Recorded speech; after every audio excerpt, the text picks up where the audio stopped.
Assalamualaikum warahmatullahi wabarakatuh.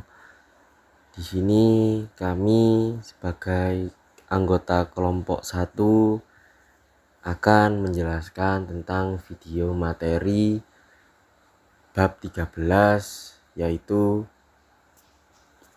investasi perusahaan-perusahaan. Sebelumnya izinkan kami memperkenalkan diri. Dimulai dari saya. Nama saya Muhammad Satrio Marton dengan NIM 24081324300. Perkenalkan, nama saya Regan Dava Aldama Prawira dengan NIM 24081324318. Perkenalkan, nama saya Muhammad Klose Yoga Isa Mahendra, NIM 24081324310.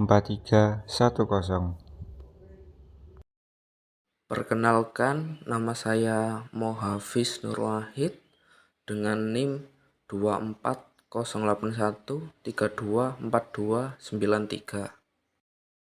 Baik, sebelumnya perkenalkan, nama saya Heru Kurniawan dari kelas Ekonomi 2024 EG dengan NIM 24081324282.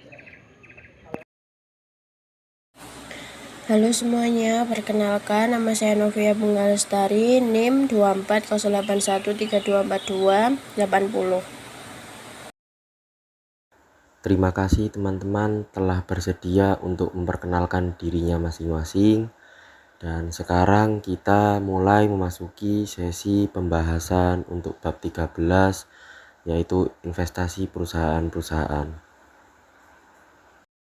Di sini saya akan mempresentasikan bab 13 investasi perusahaan-perusahaan dari kelompok 1.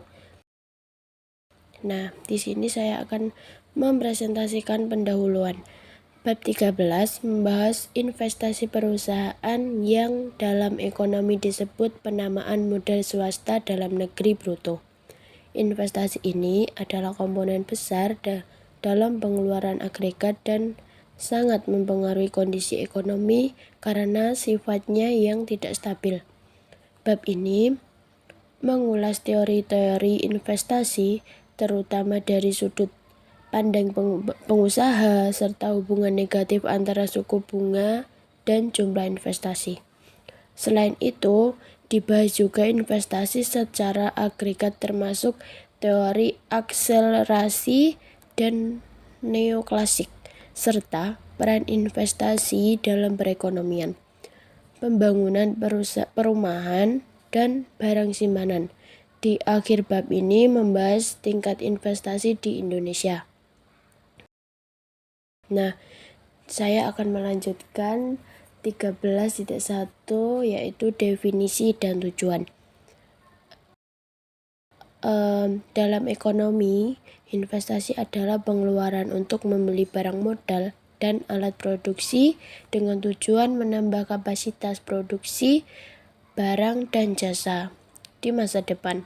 Jadi, investasi berarti menggunakan dana untuk membeli atau membangun fasilitas yang bisa meningkatkan kemampuan produksi suatu perekonomian, seperti mendirikan pabrik atau membeli mesin baru. Nah, tujuan dari investasi di 13.1 adalah yang pertama, komponen-komponen pengeluaran investasi. Yang kedua adalah peran investasi dalam perekonomian. Sekian dari saya. 13.2 Pengambilan keputusan untuk investasi. Semua pengusaha berinvestasi dengan tujuan menghasilkan keuntungan, namun manfaat ini tidak dapat disimpan secara langsung atau dalam waktu singkat. Secara umum, pendapatan dan laba baru dicapai untuk jangka waktu tertentu, yaitu selama penggunaan produk investasi yang diinvestasikan.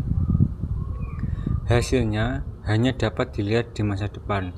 Oleh karena itu, keputusan investasi yang diambil oleh para pengusaha saat ini sangat bergantung pada prediksi atau harapan mereka terhadap hasil penjualan dan keuntungan yang mungkin didapatkan dari pengembangan kegiatan ekonomi di masa depan. Selanjutnya, 2 pendekatan pengambilan keputusan. Dalam analisis ekonomi, ada 2 pendekatan yang dapat digunakan untuk menentukan prospek operasi produksi proyek, yaitu 1. Pendekatan nilai saat ini.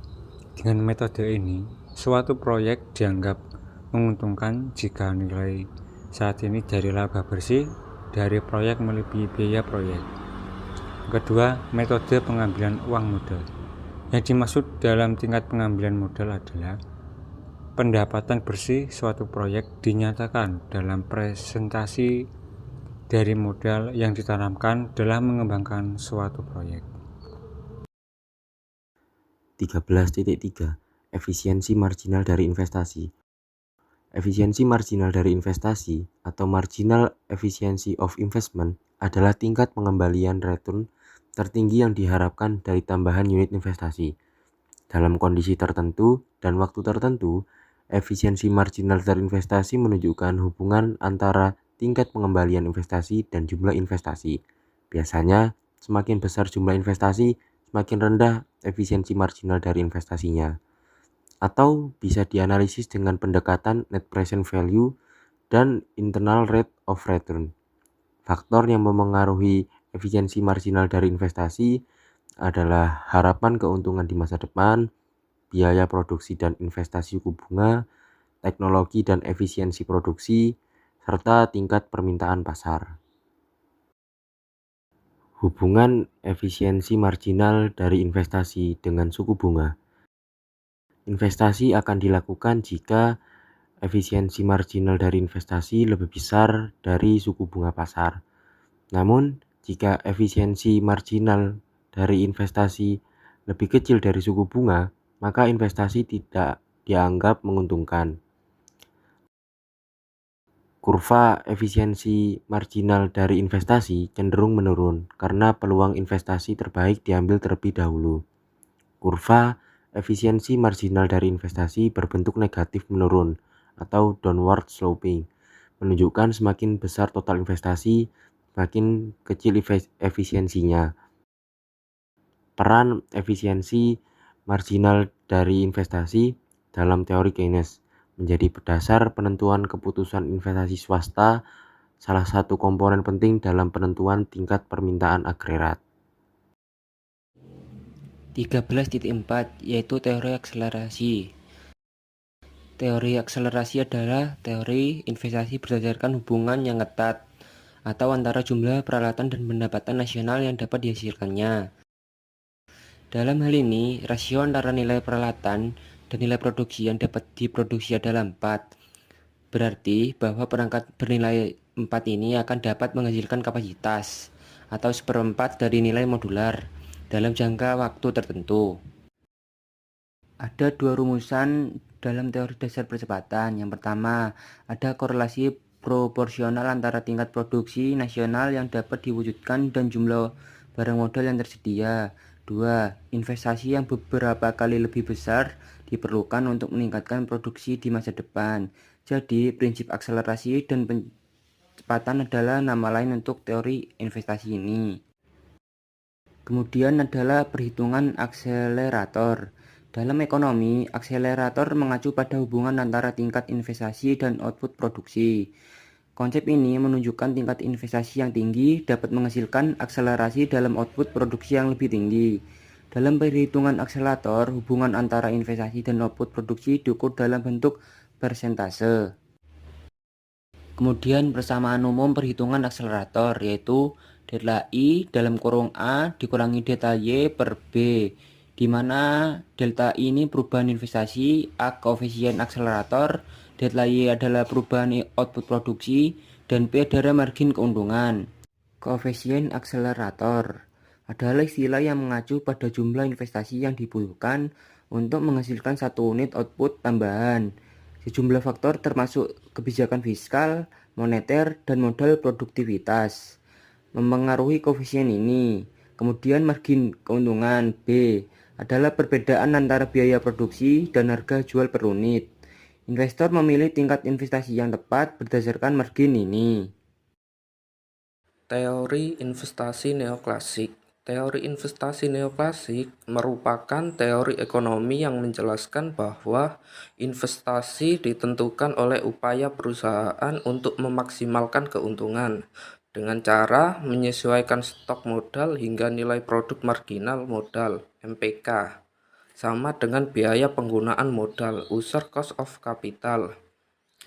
Lanjut, faktor-faktor yang mempengaruhi keputusan investasi yaitu 1. Suku bunga real semakin tinggi R, biaya investasi lebih mahal, investasi menurun. Kedua, harga barang modal yaitu PK, jika mahal biaya penggunaan modal naik. Ketiga, tingkat penyusutan, jika cepat usang biaya modal naik. Keempat, kemajuan teknologi menaikkan MPK, mendorong investasi. Kelima, ekspektasi laba masa depan. Jika pasar berkembang, MPK akan meningkat. Di slide yang ke-13.6 yaitu pembangunan perumahan dan investasi inventaris. Yang mana peluang investasi inventaris di sektor dalam pembangunan perumahan itu sangat menentukan perkembangan ekonomi, sehingga pembangunan perumahan di Indonesia pada 2025 diproyeksikan sangat cerah dan strategis, dan juga didorong oleh berbagai faktor ekonomi, regulasi, dan permintaan pasar. Maka dari itu, sehingga investasi pembangunan ini dalam perumahan di Indonesia pada tahun 2025 menawarkan peluang besar dengan dukungan kebijakan pemerintah, yang mana permintaan pasar yang tinggi dan inovasi teknologi. Namun keberhasilan itu investasi sangat bergantungan pada adaptasi terhadap tren pasar. Maka pemilihan lokasi, strategi, serta kolaborasi antara pemerintah, pelaku usaha, dan perbankan. 13.7 Investasi di Indonesia. Contoh investasi di Indonesia adalah investasi bruto, bukan hanya sekedar investasi swasta saja, tapi juga investasi yang dilakukan oleh pemerintah, seperti pengembangan rumah tempat tinggal dan membangun lapangan pekerjaan. Investasi di Indonesia terus mengalami peningkatan. Pada tahun 1986 nilainya mencapai 24,8 triliun dan nilainya terus meningkat menjadi 179,3 triliun pada tahun 1997. Dari segi presentasi DGP, tingkatannya juga menunjukkan arah aliran yang meningkat. Akan tetapi, peningkatannya tidak begitu nyata. Investasi domestik bruto meliputi 24,1% dari GDP pada tahun 1986 dan pada tahun 1997 presentasinya adalah 28,7%. Data tahun 1986 sampai 1997 menunjukkan di Indonesia berkisar di antara 24,1 dan 29,6% dari GDP. Nah, itu dia pembahasan dari kami tentang investasi perusahaan-perusahaan. Semoga penjelasan tadi bisa menambah wawasan teman-teman semua, khususnya soal bagaimana investasi bisa mempengaruhi perekonomian dan apa saja yang perlu dipertimbangkan oleh perusahaan sebelum melakukan investasi. Terima kasih sudah menyimak sampai akhir. Jangan lupa like, share, dan subscribe kalau video ini bermanfaat. Sampai jumpa di materi selanjutnya.